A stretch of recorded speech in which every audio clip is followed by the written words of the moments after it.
Good morning. Good morning. Good morning. Good morning. Happy Friday. I'll move this one in a little. Friday, April 19th. Happy birthday, Dad. It's my dad's birthday today. He probably won't watch this, but I'm going to say happy birthday to him anyways. So I want to talk about a couple things today. I want to talk about a few things that are happening just in the community, things that are going on. Some opportunities if you live in the Douglasdale area or frequent the Douglasdale area that I would love to let you know about. And then I want to give a bit of a preview on what's happening or sort of the schedule for public hearing next week. So those are the few things. And then a little bit into the schedule, and then how do I make a decision? What are the things that I'm considering as we go into the public hearing next week? Okay, so first I want to give a big shout out. If you are a volunteer, it is Volunteer Appreciation Week. So a big thank you to you. And that volunteer could look like an hour a year. It could look like 100 hours a year. It really, really matters. I have been talking about how we need more volunteers. And so every little bit counts. Every little bit counts. And if you're not volunteering, I always encourage you to get out and volunteer. I still volunteer. I try to be like parent volunteer when and where I can with my kids with school because it's great and fantastic opportunities. So I still volunteer for stuff with my kids with school. I have volunteered at the Women's Center still. I volunteered at the library last year with the Library Foundation for their lit gala. So I was helping there. And so just little bits here and there, I try to sprinkle in where I can to show up and still be part of community in that volunteer capacity. So I love doing that. So thank you if you volunteer. If you are a youth and you want to volunteer, please get involved with Youth Central. I encourage that they create really safe volunteer opportunities for youth where you get to also volunteer with other youth simultaneously. And so that's really fantastic. I'll give a call out for a particular need. So my friend Ken, he runs Big Brothers Big Sisters of the Calgary area, and they are particularly needing males, so men, to be part of their mentorship program with their youth. So if you are a man who thinks you could be a big brother, if you could be a big over there, please go check out that opportunity. Give some time back to someone who's needing it and needing a safe adult in their life. That'd be really fantastic if you could do that. Speaking of cool things that are happening in community, Engine 23 opened at the Fish Creek Library. So on Monday, we had sort of like the media grand opening celebration. This Saturday at the Fish Creek Library at 10 a.m. You can go join, be part of the celebrations, take your littles with you. There'll be face painting, there'll be story times. Sparky the fire dog will be there. So it'll be a really, really great time. And you get to go check out this retrofitted, out of service fire engine that has been reimagined for creative, hands-on play for the littles at the Fish Creek Library.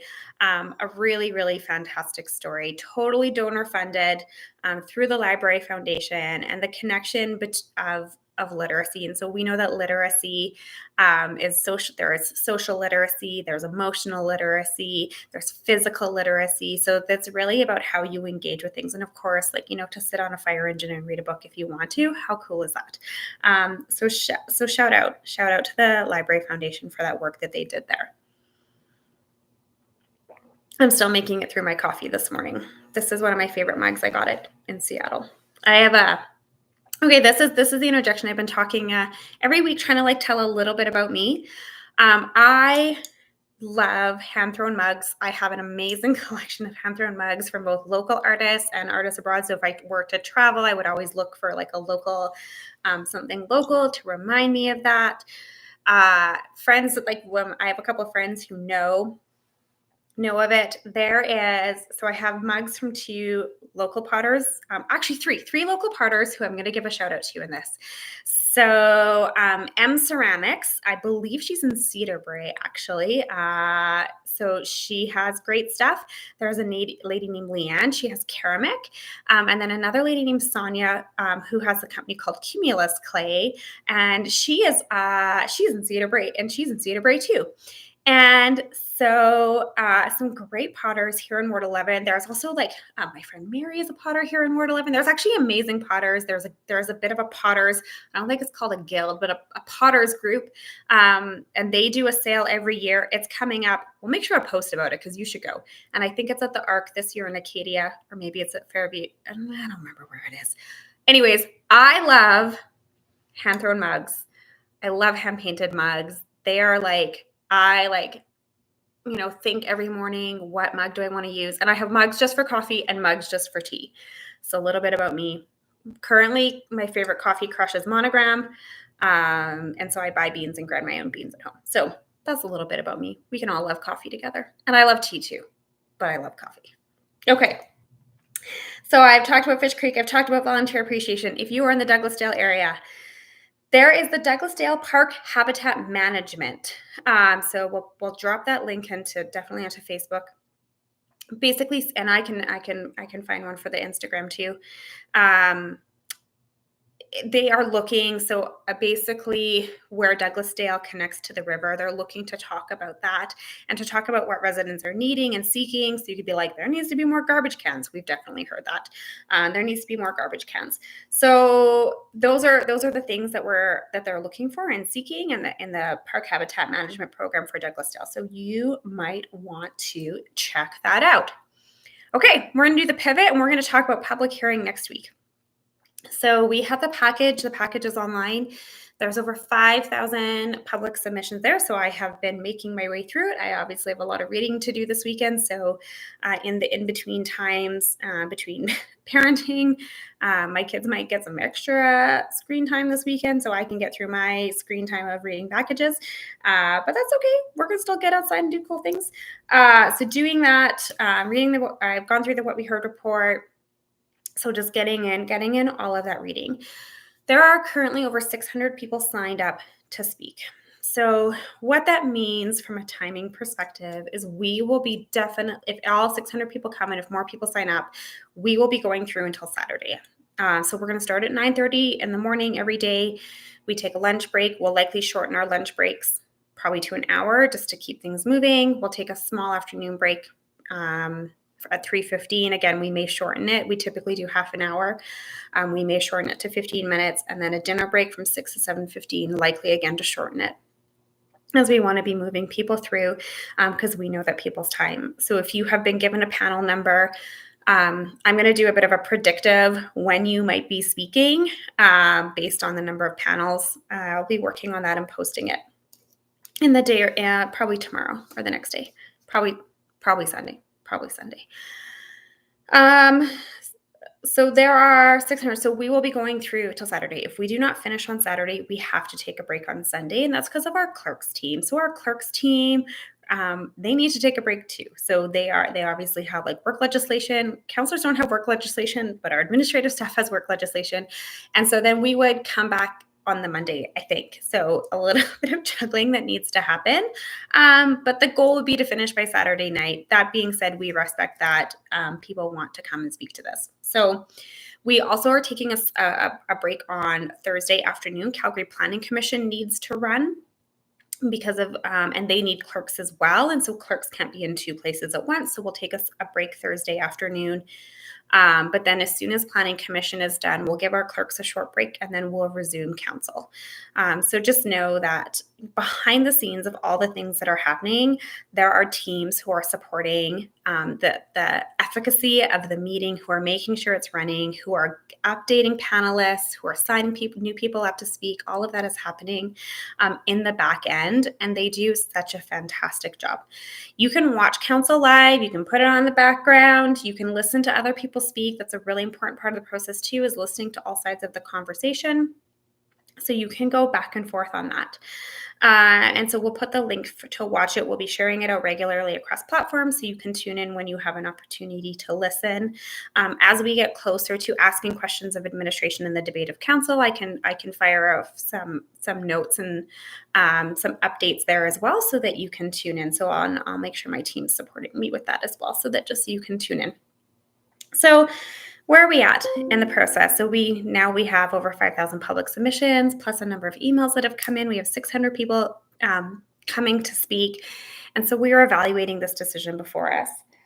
So I want to talk a little bit about the questions that are in my mind, how I go through a decision-making process, and the questions that I'm contemplating as we enter this. One of the rules about public hearing is counselors have to be open and amenable to persuasion. So let's talk about what that means. Open and amenable to persuasion, in its sort of like underlying sense, acknowledges that we are already coming in potentially leaning one way or the other, that we have already formed thoughts and opinions about this, but that we are open to hearing the arguments of others, that we're open to the discussion, not only between our peers, but with the public, about what this decision could mean. And this decision will have consequences if it goes forward or if it doesn't. And so I recognize that if it goes forward, there are consequences, and there are consequences which could be things like infrastructure. There are also consequences if we don't do it, which could also be infrastructure. So I'll walk through that one in a minute, the infrastructure one. On the outside, on the backside of the decision that will get made next week, there will be challenges. And for me, I'm having to weigh, what are those challenges? What are the challenges of doing this, and what are the challenges of not doing it? Are the challenges within my control afterwards, or are those challenges not in my control afterwards? So I think of something like parking. Are the challenges of parking something that we can attempt to solve for? So if parking actually manifests to be a problem, are the challenges of parking something we can try to solve for afterwards, versus the challenges of unhoused individuals or poor sleeping conditions because students are sleeping in kind of like boarding house style situations? Which of the challenges that could arise out of this are easier? And sometimes, easier is subjective. What are the costs associated to that? And the cost can be financial, the cost can be social, the cost can be economic. What are the challenges? So even like waste and recycling bins.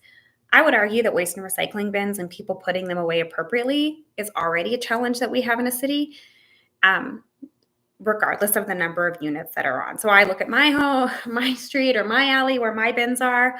People don't put their bins away super awesome. So would more bins be a problem? It probably would. Can we find other ways to mitigate and manage that through conversation and perhaps some different actions and some different boundaries? We probably could. So that's the thing, is what is the challenge on the other side of it? I also ask myself, if not here, then where? So we are experiencing a population growth, an unprecedented population growth. I do not think it's going to slow down anytime soon. The majority of our population growth is coming from interprovincial migration. We know that. There is also a component of immigration. So if not here, then where? And so there's a couple if not here, then where scenarios. If not here, then where around transit stations, so higher density around transit stations. Absolutely, that's a super great thing to do. Can we build it fast enough? I don't know. Also, should the only options be high rise or singles? So that, again, we get into the missing middle. If not here, then where? And we want to build more singles for people to live in, or more row homes in newer communities. What is the cost of doing that? So yes, we may have a challenge with utilities in established neighborhoods afterwards. Is the cost to replace those utilities cheaper than building new utilities in new areas? Because not only do you need to build new utilities, you need to build new roads, you need to build new rec centers. So the if not here, then where really is something in my brain. And then there's the narrative of quantity versus quality of debate. And I'm using quality fairly loosely in terms of those are just sort of like two words. So quantity would say, the indications of quantity would say things like, um, more people are against this and for this. The quality of those arguments, right? The persuasion, that's where the persuasion comes in. Are the arguments being put forward, are they enough to convince me that this is not a good idea for Calgary at this time? And is it a not now, but maybe later? Is it a never? Is it a what are the alternatives? Is it, again, the challenges that are being put forward in those arguments? The parking, the utilities, the garbage bins, are those things that we can't ever mitigate and manage for, versus the challenges of not doing this. And the challenges of not doing this are rising cost of housing, lack of housing supply, inability for people to move through the market at different rates, and slower housing growth, which means that the precariousness of housing on the flip side, where people are going to be losing their homes, they're going to be losing their apartments, or there's incredible downward pressure on the affordable housing market to try to build faster to meet demand of people who should be in the market, because that's actually what's happening. Because the market is so inflated that the downward pressure is happening on affordable housing. And so affordable housing can't be the solution to market problems. And so this is why it's really important to note that this is a market-driven solution, that this is trying to play in the market to ease that downward pressure. So these are all the considerations. The other considerations that are coming to my mind are, what are people's real feelings and connections to their community and their neighborhood and their neighbors right now? What are they telling us they love about their neighborhoods? How do we walk through a change, if it's to happen, to preserve some of those things that people deeply value? And those are good values to have. It is a good thing to value your neighborhood and your neighbors. And are those more predicated on the built form or on relationship? So I acknowledge this is a very difficult conversation to walk through. I acknowledge that people are coming to this conversation from a whole bunch of different lived experiences. We are going to have people who are in housing precarious, who are going to be in favor of this. We have people who are housing stable, who are worried about the change and the impact to their lives. And then we have a whole bunch of facts and data that complement or sometimes compete with the emotions that people are having. And so what I never want to do is diminish anyone's emotions and feelings that they're bringing to this and the lived experiences that they have. And that goes for all sides of the conversation. There are people who fundamentally understand this, who are still against it, right? So they understand the facts, but emotionally they can't make that leap. And I understand that and I respect that. And so the decision before us next week is not one I take lightly. It's one that we have to consider, and one we have to think about, if we do this, what are those next steps to working with and for community around the challenges that could arise? And if we don't do this, what are the next steps that we're going to take with and for community so that challenges don't arise? This is not like, this is a unanimous win on either way. It's actually not. This is a paradox. So if you actually look up the definition of a paradox, this is a true paradox for Calgary. And we are tasked with making a decision, and it's not easy. I have lost a lot of sleep. I have listened to so many podcasts around community and connection and like not even around planning, just around the relationship between humans and how we see each other, how we treat each other, how we value each other. Because I think really that is what this conversation is about. We are looking at built form, but this conversation is actually about how are we in connection and in community with each other, and what does that mean, and how does the built form drive that? But more importantly, how do we walk through hard conversations together? So that's a little bit about where my brain is at as we move into next week, and as I understand that people are very rooted in this conversation, very, very, very, very much. And so I hope that through the changes to our public hearing process, where we have panels that are presenting in favor versus panels who are presenting against, that presents a different community conversation than we've ever had before, and creates a space for people to listen to each other, to hold space for those truths that people are bringing to the table, to listen to both the facts and the feelings, because that is how we have hard conversations together. So with that, happy Friday, everybody. It is going to be a beautiful weekend. Please get outside, do something super fun, enjoy our beautiful parks. It is sort of that tipping season where the green is starting to sprout out. The leaves are getting ready to burst. You can see all the little fuzzies. Pretty soon all the stickies are going to drop off, and then you're going to have to clean your shoes before you come inside. But you know what? It's a lovely weekend, and I wish you all the very, very best.